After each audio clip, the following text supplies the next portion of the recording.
Friends ఇప్పుడైతే evening snacks కోసం అయితే పపాయ కట్ చేస్తున్నాను. మీరు ఎంతమందికి పపాయ అంటే ఇష్టం చెప్పండి. చాలామంది అన్ని ఫ్రూట్స్లలో పపాయ అంటే చాలా నెగ్లెక్ట్ చేస్తూ ఉంటారు, కానీ పపాయ చాలా మంచిది హెల్త్కి అయితే. మనకి బ్లడ్ కంటెంట్ కూడా పెరుగుతుంది. ఆడవాళ్ళకైతే చాలా అంటే చాలా మంచిది ఈ యొక్క పపాయ. నాకు ఈ పపాయ చూసిన ప్రతిసారి అనిపిస్తుంది. అమ్మ వాళ్ళ దగ్గర అయితే పొప్పడి చెట్టుకి ఇంత పెద్ద కాయలు వస్తుండే ఎంత స్వీట్గా ఉంటుండేనో. మేమైతే బాగా తినేవాళ్ళం. మాతో పాటు మా చుట్టుపక్కల వాళ్ళందరికీ పంచి పెట్టేవాళ్ళము. ఇప్పుడు ఒక పొప్పడి పని కొనుకొచ్చుకోవాలంటే 100 రూపాయలు పెట్టి కొనాల్సి వస్తుంది. ఇంత చిన్నది అప్పుడు ఒక కాయ 3 kgs ఉంటుండే. మస్తు స్వీట్గా ఉంటుండే. అసలు ఎంత బాగుంటుండేనో అనిపిస్తుంది.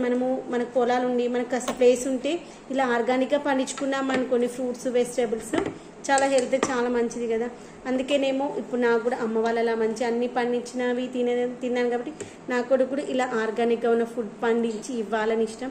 ఈ యొక్క పొప్పడి చెట్టు ఒకటి కింద గ్రౌండ్ ఫ్లోర్లో పెంచాలి అని చూస్తున్నాను. చూడాలి ఎంతవరకు వస్తుందో. ఈ యొక్క పపాయ మనము తిన్న తర్వాత వచ్చినటువంటి సీడ్స్ ఉంటాయి కదా, ఇప్పుడు కట్ చేసుకున్నాక వచ్చిన సీడ్స్ ఉంటాయి కదా, ఆ సీడ్స్ ద్వారా కూడా మంచిగా ప్రొపగేట్ చేసుకోవచ్చు. ఈజీగా వస్తుంది మనకి. 1 yearలో ఈజీగా మనకి క్రాప్ అయితే వచ్చేస్తుంది. ఒక్కసారి కాపు రావడం స్టార్ట్ అయింది అనుకోండి, కాయలెత్తిగా వస్తూనే ఉంటుంది. చెట్టు అయితే మనకి ఇంకా ఆకాశాన్ని అంటేలాగా పెద్దగా పైకి వెళ్తూనే ఉంటుంది తెలుసా. ఈ చెట్టు మనము ఒక కాపుతో అయిపోయే చెట్టు కాదు కదా, చాలా సంవత్సరాల వరకు వస్తూ ఉంటుంది. మీరు ఎంతమందికి ఇష్టం చెప్పండి. పొప్పడి పండు ఇష్టం లేకపోయినా ఒకసారి ట్రై చేయండి. అయితే పెళ్ళికి ముందు హాస్టల్ ఉన్నప్పుడు పొప్పడి పండు కట్ చేసుకొని తినేవాళ్ళము. లేదు అంటే పపాయ జ్యూస్ తాగడానికి ఇష్టపడేదాన్ని. పపాయ జ్యూస్, తర్వాత సపోటా జ్యూస్ చాలా బాగుంటాయి. సపోటా జ్యూస్ అయినా పపాయ జ్యూస్ అయినా. జ్యూసెస్ ఎక్కువ తాగేదాన్ని. ఇప్పుడైతే ఇక జ్యూసెస్ తక్కువ అనమాట. నేను ఫ్రూట్స్ కట్ చేసుకొని తినేస్తాను. హాస్టల్లో అనుకోండి ఒక్క ఫ్రూట్ ఇంత పెద్ద తెచ్చుకుని ఒక్కరిని తినడం వేస్ట్ కదా. ఫ్యామిలీ అనుకోండి తలా కొంచెం తినొచ్చు కాబట్టి ఒక ఫ్రూట్ తెచ్చుకుంటే ప్రాబ్లం ఉండదు. మనం కాయ తెచ్చుకోగానే అప్పుడే మక్కిండి అయితే తెచ్చుకోలేం కదా. కాబట్టి ఫ్రూట్ తెచ్చుకున్నప్పుడు మనము న్యూస్ పేపర్లో పెట్టేసి క్లోజ్ చేసి పెట్టేస్తాను. మనకు 2-3 రోజుల వరకు మంచిగా మక్కిపోతుంది. అప్పుడైతే అమ్మ వాళ్ళు తీసుకొచ్చిన చెట్టు మీద మొత్తం మక్కిన తర్వాత మనం కట్ చేస్తాము, ఇంకా తింటాం అనేటప్పుడే కట్ చేసి తీసుకొచ్చేవాళ్ళు.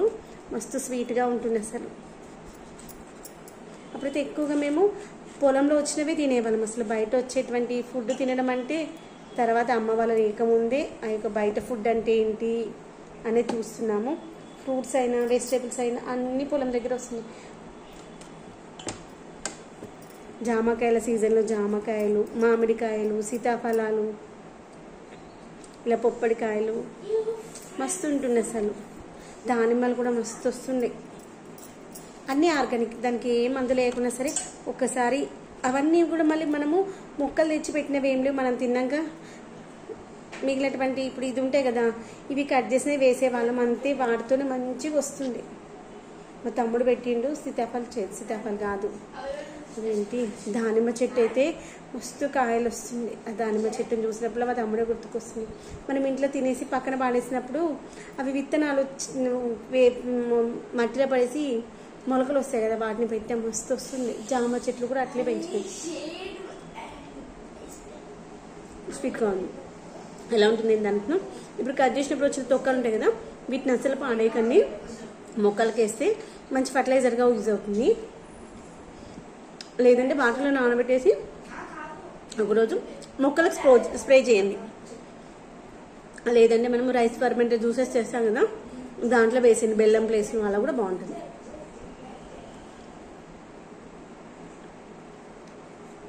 వీటిని ఇట్లా తొక్క తీసేసి క్యూబ్స్ లా కట్ చేసి ఇస్తాను. స్పోక్స్ పెట్టుకొని తినేస్తారు.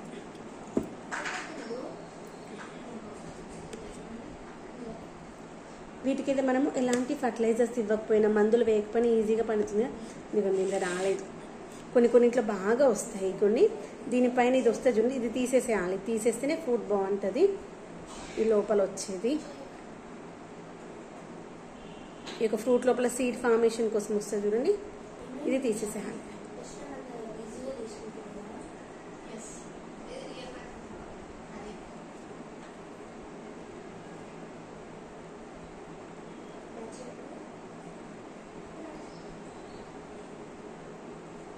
ఇదిగోండి వీళ్ళ తీసేసేయాలి.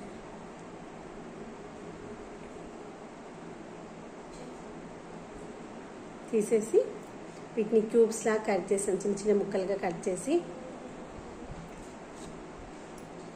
ఇలా బౌల్లో వేసేసి అందరికి ప్లేట్లలో పెట్టి ఇచ్చేసామనుకోండి మంచి హ్యాపీగా తినేసేయచ్చు. ఇలా క్యూబ్స్లా కట్ చేసేసి స్పోక్స్ వేసుకొని తింటే హ్యాపీగా ఎంజాయ్ చేస్తూ తినేసేయచ్చు. అక్కిలు కూడా కట్ చేస్తారు. పిల్లలకి ఫ్రూట్స్ తినడమే కాదు, ఆ ఫ్రూట్స్ కట్ చేసుకోవడం ఎలా అనేది కూడా నేర్పించాలి. ఒక టైంలో మనం లేకపోయినా ఫ్రూట్స్ వాళ్ళు తెచ్చుకొని తినడం నేర్పించాలి. ఐస్ క్రీమ్స్, చాక్లెట్స్ తెచ్చుకొని తినడం కాదు, ఫ్రూట్స్ తెచ్చుకొని తినడము, వాటిని సెలెక్ట్ చేయడం కూడా పిల్లలకు నేర్పించాలి. చాలామంది పిల్లలకి అంటే పెద్దవాళ్ళకి ఫ్రూట్స్ని ఎలా సెలెక్ట్ చేసుకోవాలో కూడా తెలియదు. అందుకే పిల్లలకన్నీ మనం మార్కెట్కి వెళ్ళినప్పుడు ఆ యొక్క వెజిటేబుల్స్ని ఎలా పిక్ చేసుకోవాలో కూడా నేర్పించాలి.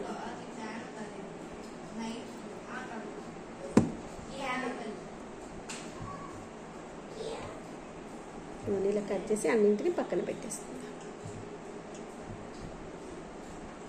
నిషాన్ చెప్పినావా నాన్న అక్కకి లేట్ అవుతుందని? ఓకేనా ఫ్రెండ్స్?